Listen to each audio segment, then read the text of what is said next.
to shout a little bit less about them and shout much more about how the efforts of everyone were bringing together Kachin women and Karen women and Ta'ang women to work on human rights issues more broadly. But you weren't shouting about, having the Tatmadaws' heads on the block for past atrocities, really. It just wasn't something that we felt. I'm back on the record now. Transitional justice just wasn't something that we felt was of interest to the international community, particularly from 2012 onwards, because there was such a desire for Myanmar to be a success story in foreign policy, in the capitals of the world, among the INGOs of the world, among the media. Everyone needed a success story, and transitional justice and sort of backwards looking efforts hold people accountable is in many ways antithetical to that. And so it was not prioritised programmatically by donors and the governments of the world, I think. I had an interview with someone from the ICTJ, and they were saying as well, that they hadn't been able to get funding after, I think it was 2014 or something, to keep working in the country. And they're sort of the biggest organisation that's had quite a lot of success getting funding to work on that issue in other countries. I imagine that was Eileen that you spoke to. Oh, no, it was Patrick Pierce. Oh, no, it was Patrick Pierce, I think. He mentioned Patrick Pierce, They were. As I said, ICTJ. I don't even know if they still have a Myanmar program now. No, but Eileen, who was their person for a while, she set up something else called the Tea Leaf Centre. But they're the people that I'm quite ill qualified really to be commenting on these things. But they, they really knew the ins and outs of it for all those years. I'm sure they would share all kinds of depressed stories about how difficult it was to do this work, because it was, and I think it will be. It will be. And something else, you kind of already answered this, but one of my questions was whether the need to respond to ongoing sort of recent human rights atrocities was one of the issues activists couldn't focus on accountability for historic human rights violations. Do you think that was something, sort of lack of capacity or a need to prioritise more recent issues was one of the reasons why there wasn't more civil society work on transitional justice? Yes, I think that contributed. I think there are a whole slew of reasons for that. There's media interest in ongoing, issues and why they dominate. That then links into, particularly for human rights groups that do the public advocacy stuff. They want to have their names in Reuters and Associated Press and AFP commenting on the latest thing that's happened.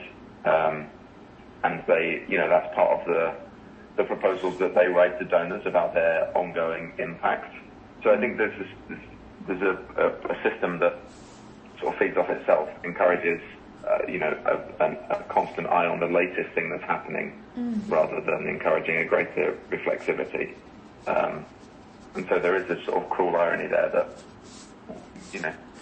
we're doomed to, repeat these things, without addressing the fundamental issues there. But the sort of donor cycles and reporting cycles and media cycles encourage us not to be reflexive and to consider past human rights violations and to prioritise what's going on the ground right now. So I think the answer to your question is yes, it did. It did contribute and make it more difficult to dedicate efforts to transitional justice specifically. And my last question is, there's no real good way to answer this, but why do you think no one was ever prosecuted for the crimes committed before, the human rights crimes committed before 2011? It's extremely speculative, sorry. I think it takes a really long time. I think international accountability mechanisms move at a glacial pace. both because it's, these cases are extremely complicated, and it does just take time to get through the courts, but also the lack of political will. These things can move more or less quickly dependent on the level of interest from the international governments of the world. I think it takes a lot of time, and I think that's my speculative answer to that question. I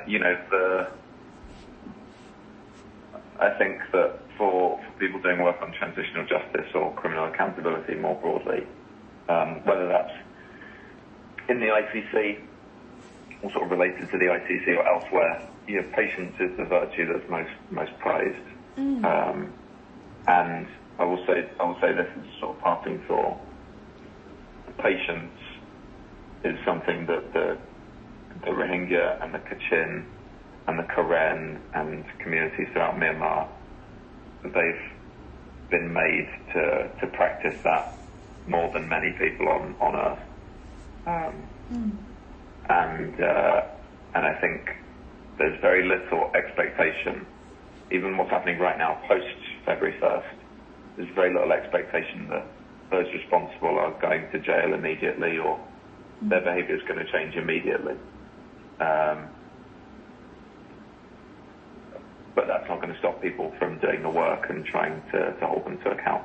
The value, I think, of transitional justice efforts is, as I said, bearing witness historic records for future generations to be able to refer to. And you hope that all contributes to this sort of long arc of justice, but it is long. It is a long arc. It goes way beyond donor cycles and goes way beyond, program cycles with NGOs and way beyond PhD cycles. It's years and years and years.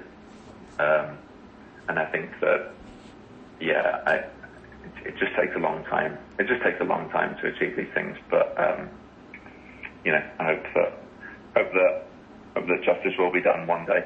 And I guess faith that it will be done is why you keep doing the work, I guess. Yeah, yours is, I think, probably the most optimistic answer I've had to that question, because I've been asking that question about all three countries, because it's the same problem in Indonesia and in the Philippines as well.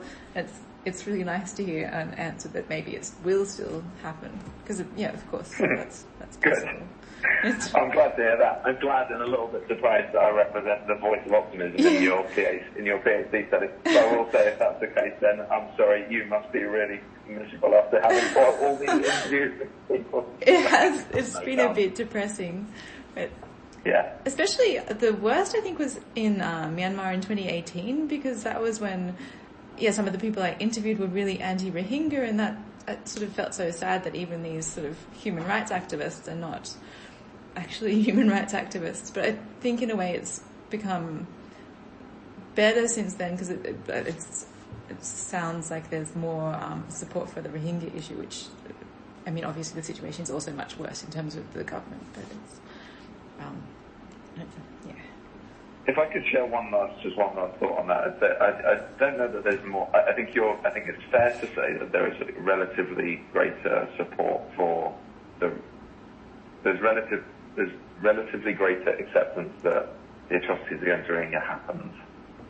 I'm not sure I would call it support for the Rohingya. I'm not nitpicking now, but I just wanted to make this point that I think what has changed is there is a wider acceptance that the experience of the Rohingya was a part of a long-standing pattern of behaviour by the Myanmar military, and recognition that what happened against the Rohingya was entirely possible. It wasn't incredulous, as many people were sort of claimed at the time, or incredible, especially not incredulous, but that it was entirely possible, and that the stories, were not exaggerated.